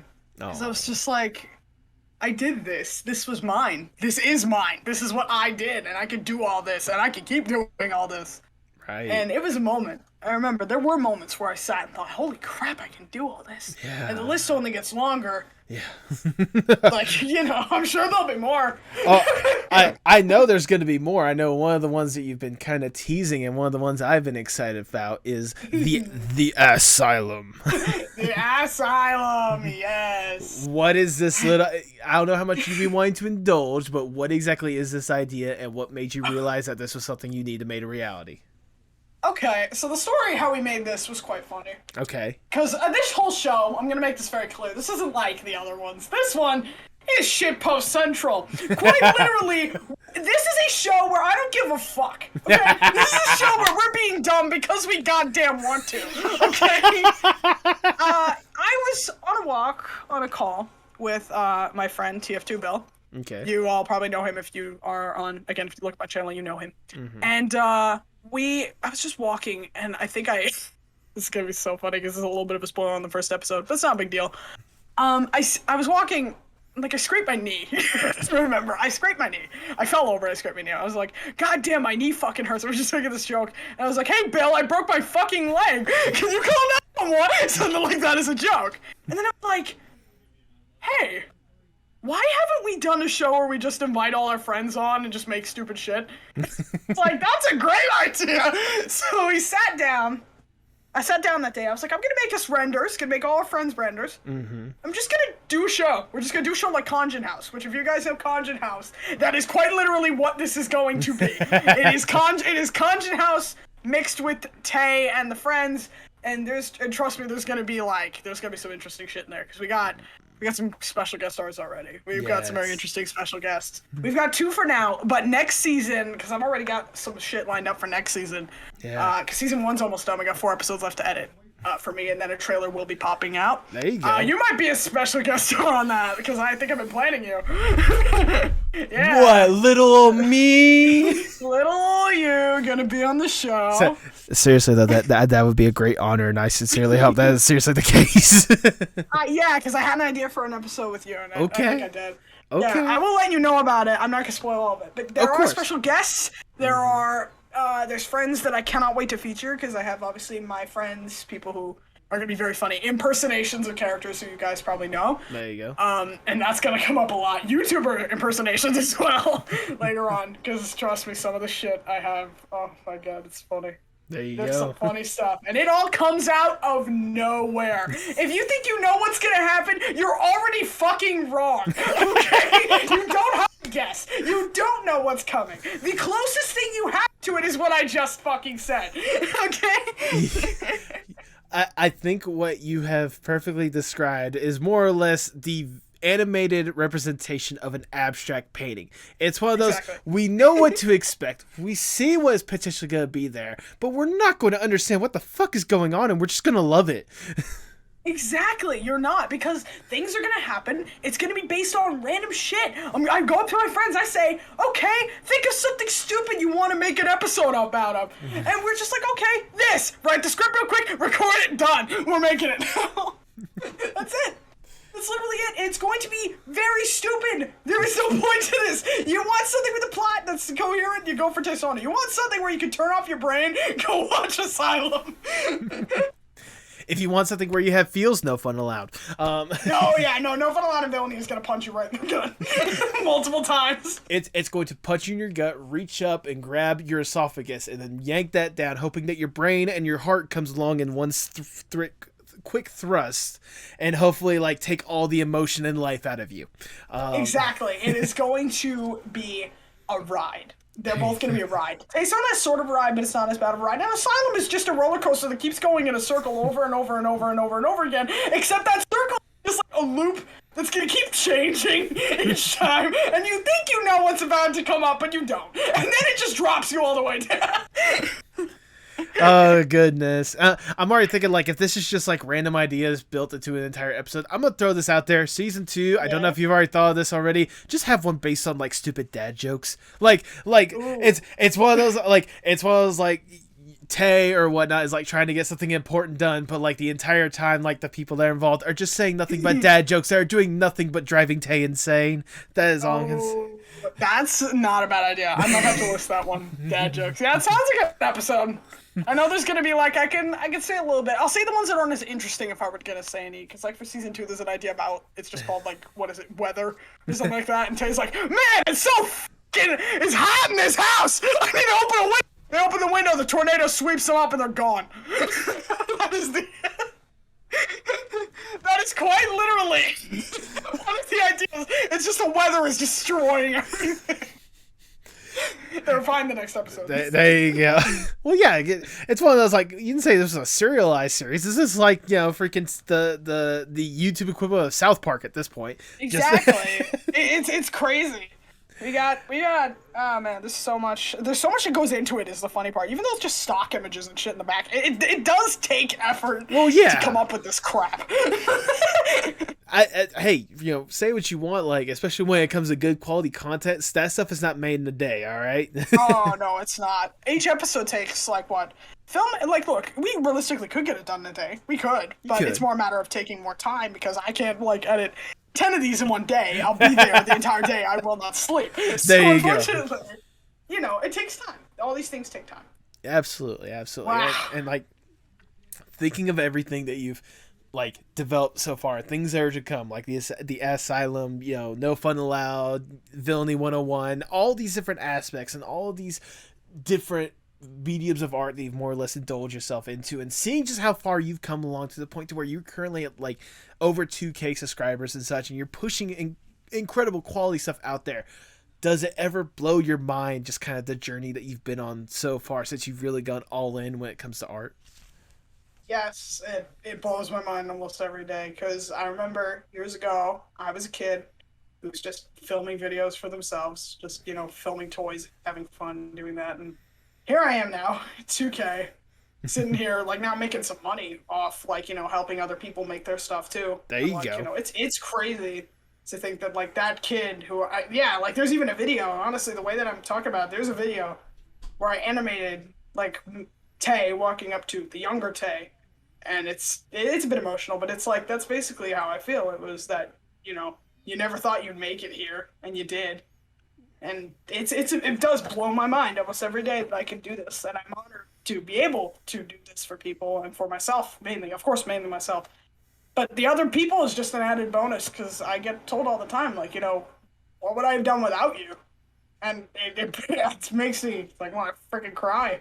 Because it's just like, I can't believe I helped this many people and do this, It's just a lot for me, but it means the world. And yes, it blows my mind.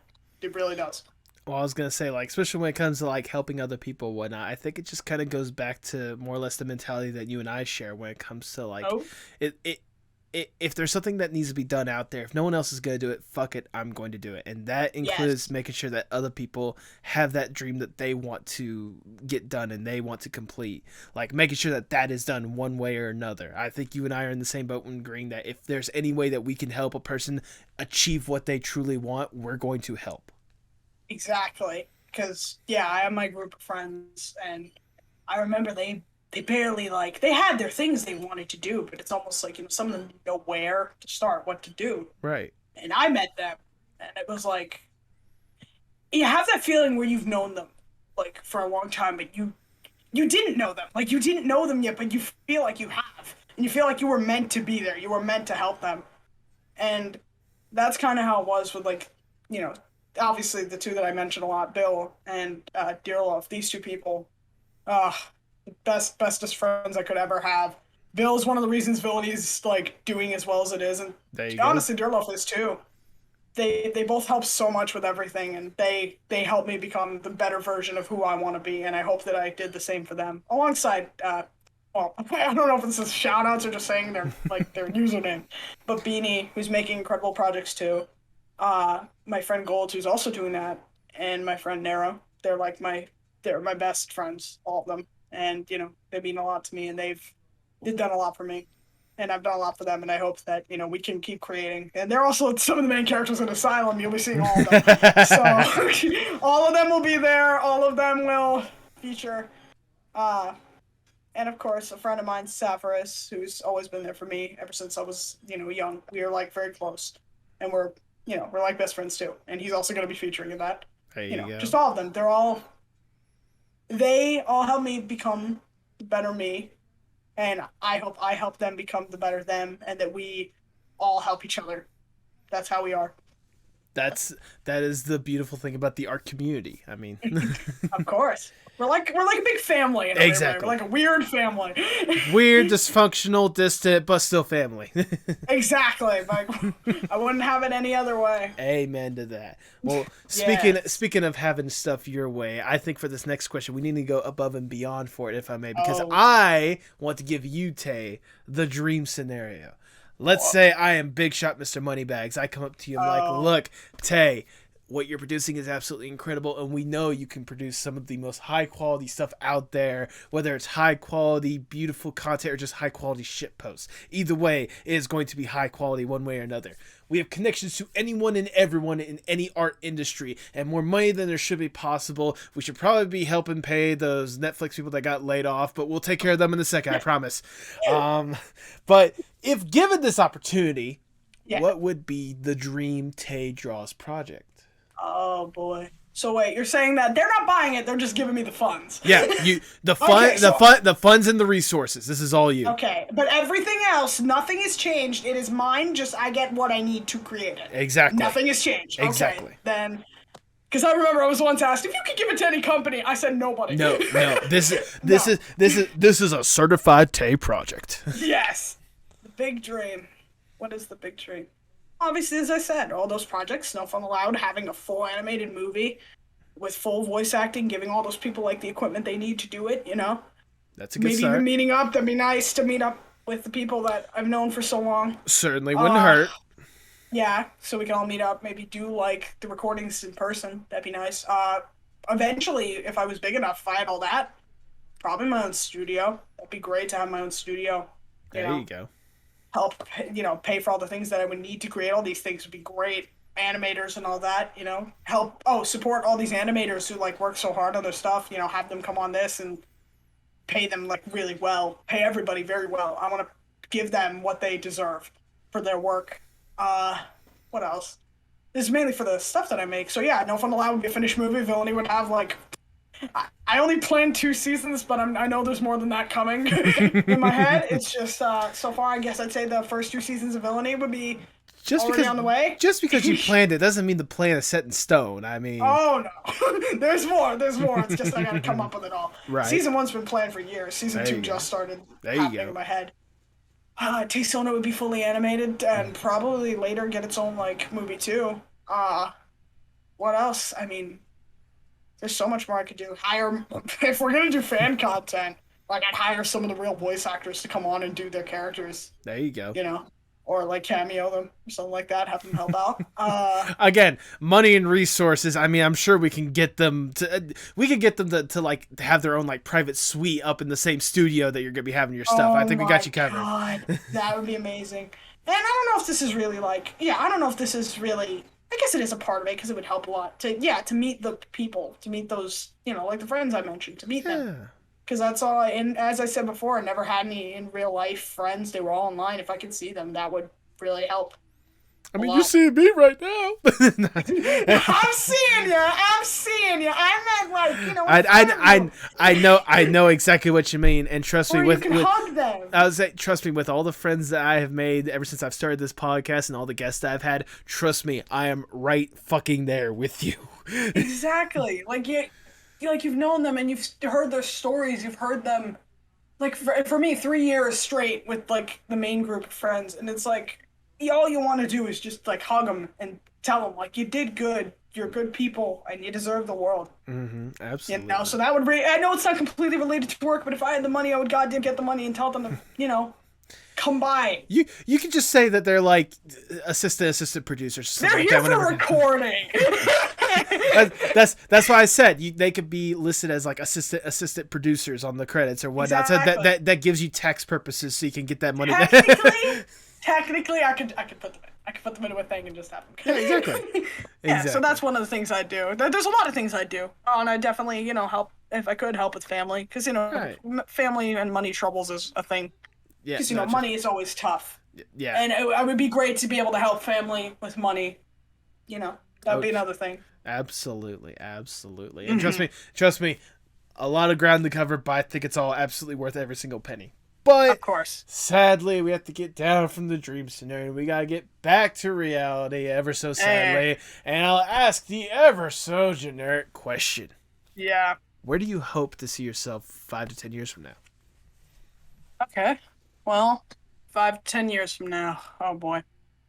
I hope to have obviously some of these projects either started or finished. Mm-hmm. I hope to probably move out because I still live with my family, but everyone has to move out eventually. I would love to have my own house and have my own thing going for me. Stable job, definitely, like a fully stable job in the arts of what I do. Certainly wouldn't hurt. Yep. A Patreon on the way. I need to do Patreon. Patreon on the way. Patreon making me lots of money every month, so I'm able to pay what I need to pay. What else? 5 to 10 years. Well, I mean, see the people that I talked about, see them. Would love to see them in 5 to 10 years. I guess end up with somebody relationship-wise would be nice. That's not really the forefront, though. That's more in the back. Back burner. It's one of those, if it happens, it happens. If not, well, you're alive. Oh, yeah. No, it's about the grind right now. I don't got time for that. Oh, and have a dog. I'd like to have a dog. I'd like to buy a dog. That was more in the forefront.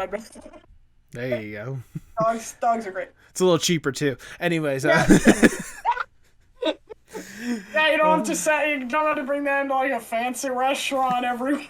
It's like the fanciest thing you're gonna do is make sure you get them like the nicer bone or something like that, Yeah, nicer bone to chew, nicer toy to play with. There you go. Nicer food to eat. But that's not that expensive in comparison to I diamonds. Absolutely, and honestly, it's a good thing to achieve for in a good amount of time more than anything else. Yeah. I was gonna say, like, when you talk about like products being started and completed and all stuff like that, I mean, one last callback to someone you admire, like Vivzy Pop, like the idea for like Hazbin or whatnot. Like, I don't know how long she exactly developed it, but like it took her at least 8 years online before it became what it became. I mean, well, that might take a little bit for me too, because it's only been 3, but I'll catch up. You say it's only been 3, but again, you've had years of thinking of all this stuff beforehand. I think it might come a little sooner. Yeah. But posting-wise, 3 years. But if it comes sooner, that'd be great. Yeah. I'll make it happen. I am sure with the enthusiasm you have alone for it, you're going to get it out there soon enough. That would be incredible. As we start to wind down the interview, obviously, I have one last question for you. Obviously, you've like deeply entrenched yourself when it comes to art. Like we talked about how, from a super young age has been the one thing that has basically been able to help you get through day to day. Yes. How important is art, not just for you, but for the world as a whole? Oh, that's a big question. Okay. The world obviously wouldn't be what it is without it. It wouldn't be as magnificent as it is because yeah, there's a lot of things going on in the world, and without art, without these things, I feel like tons of people like me wouldn't be able to relax. Kind of, there wouldn't be a relaxation, there wouldn't be a dream, there wouldn't be anything like that. I feel like so art is probably, I put it as one of the most important things to have. Because when you lose that, you know, become kind of, how do I put this? The best way to put it is like our world is colorful. It's full of color, and then when you take the art away, everything becomes saturated, everything becomes gray, and it's gone. It's just not. It's not right without it. It's not the world without it. You need art. It's not even a want. It's a need. There you go. That is a wonderful way to word it, if I do say so myself. Thank you so much. That's all the questions I have for you, Tay. I've already showered you with a whole bunch of praise, but I'm gonna shower you with, Thank you. But I'm gonna shower you with a little bit more because it's my podcast. I do whatever the fuck I want. I like this. This is nice. There you go. Tay, I know we don't always like interact like 24/7. I probably should be interacting a little bit more, but that doesn't mean I don't notice what you're doing. Seriously, like being able to see the stuff you've been able to produce out there, especially consistently produce out there, and knowing how much love and enthusiasm you put in just about every single thing that you do is incredible. Is inspiring to see you more or less like continue to grow and develop your art, on all sorts of different fronts. And now getting the chance to like sit down and talk to you, hear your story, really get a feel of that love and enthusiasm, and knowing just kind of the creativity that just flows from you from every little piece that you work on. It makes me like, if I already had a good love and respect for what you do beforehand, but it's like going through the ceiling like a million times over. Like I love the fact that you've gone all in with this stuff, and I appreciate the fact that you were willing to just put yourself out there, put your heart bare out into the world, and let the world like truly get as much of you as possible. And I know that like if you keep it up, you keep showing that love and enthusiasm, and you keep showing to the world like the true you, people are going to come, they're going to recognize, and they're going to absolutely love and want more of you. So basically the long and the short of it is thank you for what you do. Keep up the incredible work, keep up everything that you're absolutely doing. And I know I'm gonna be one of the few for now, but hopefully one of several when the day comes. Long and short, thank you for what you do. Thank you for this amazing interview, and honestly, I appreciate every pair of eyes, every pair of corneas who look at my stuff. I had no idea that. Honestly, I don't know when people actually watch it, so when I do get to hear that somebody watches it, it means a lot to me to hear that there are people watching what I do with my videos and what I do. And thank you for this, because this was really nice, actually, because I never got to do like a podcast that actually goes up.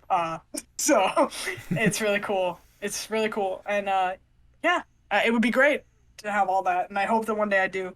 And trust me, you're one of the people who will definitely not be forgotten on my list. I would like to hope not, but at the same time, hey, this is your project. You do it however you want. You just keep doing the incredible stuff. Yeah, don't worry. I won't forget. Good. I hope not. Sorry. Let me phrase that. You better not. No, I'm joking. Better not. This is your project. Do it as you see fit. Of course.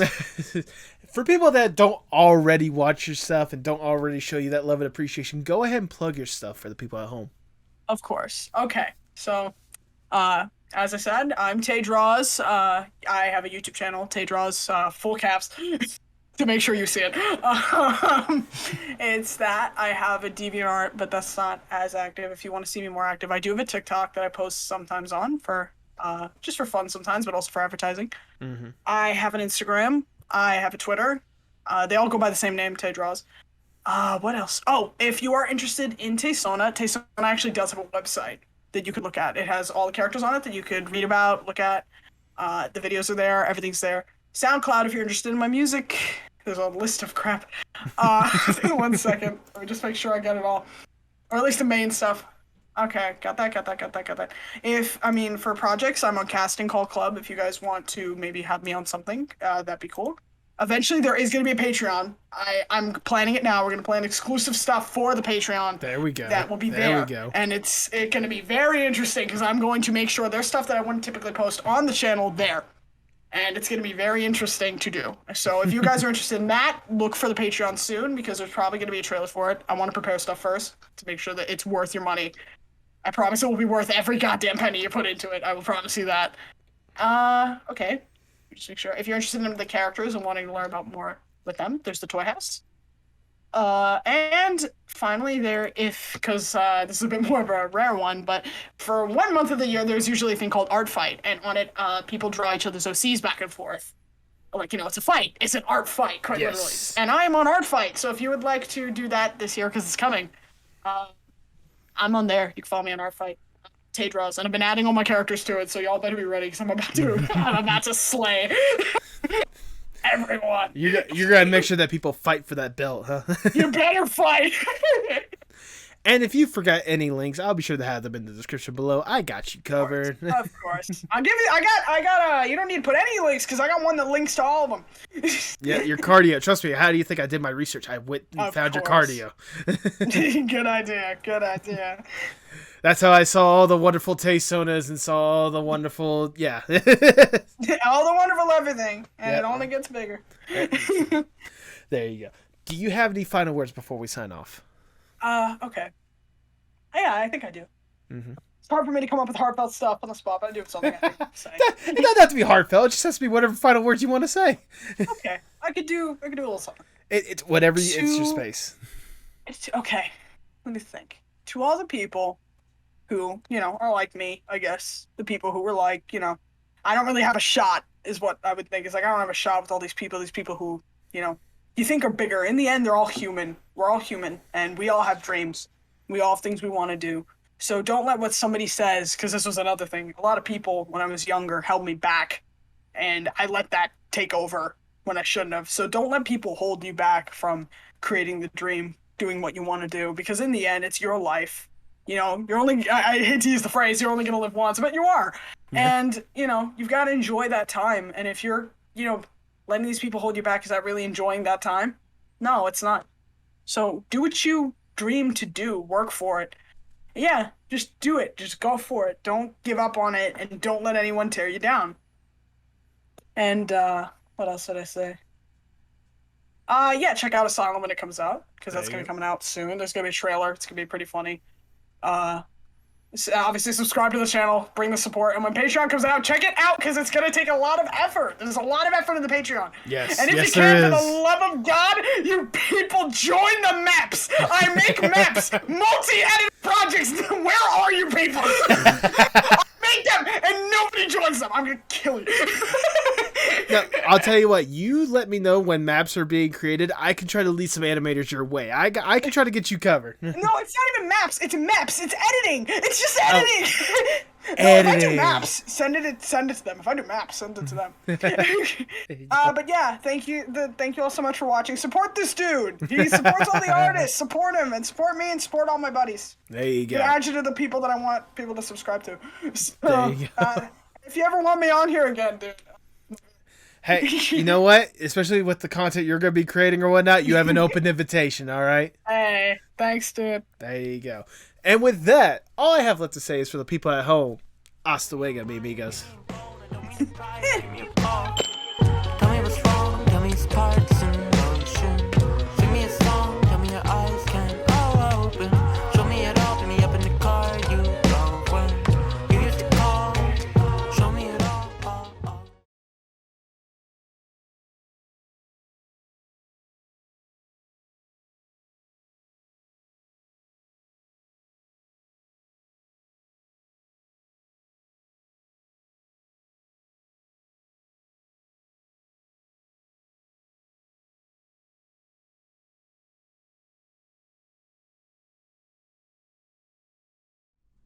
Thank you so much for sticking around to the end. If this is your first time listening to the podcast, I greatly appreciate it.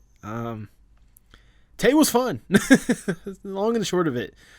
Tay was just this ball of energy the entire time, and I greatly appreciate that. You know, it just shows off more or less the love and passion that these artists have for what they're doing, more than anything else. I know that's especially these days with everything that's been going on with, you know, Netflix and animation properties and blah, blah, blah, blah. It's, oh goodness, it's exhausting sometimes to see all this stuff. It breaks my heart seeing all these opportunities that animators are trying to, you know, succeed in, just seemingly ripped away from them.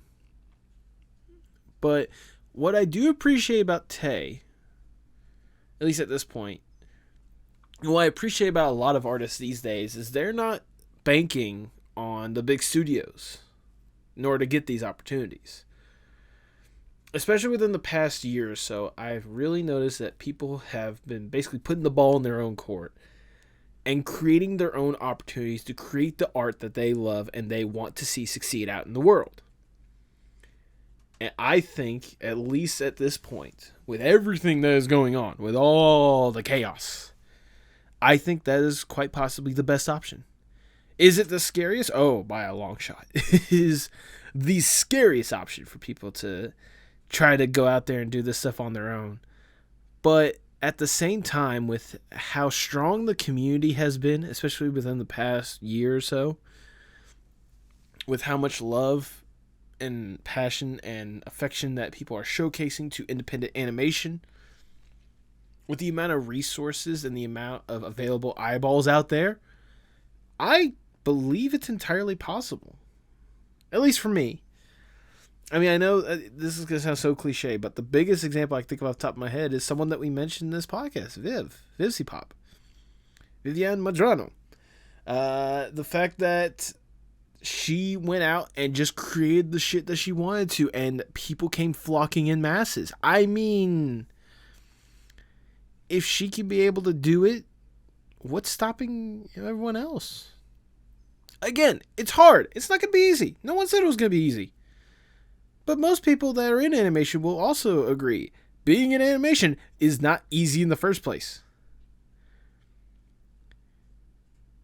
That's why I'm hoping that if you enjoyed today's episode and you really took in what Tay had to say about their projects, I sincerely hope that you can take that to heart yourself if you really want to be a part of this. If you want to be part of the art field just in general. If you are really dead set on doing this, don't hold back. Try to create the product that you love. Try to showcase to the world that love and passion that you have for this stuff. The audience will come. The people will come. They will love and appreciate what you are doing. I know you have it in you. You got this, all right? I sincerely hope you can do this. And if you need help, you know that I am here to love and support what you are doing. You've got this. Don't hold back. Just do it. I know you can do it. Go out there. Make your dream a reality.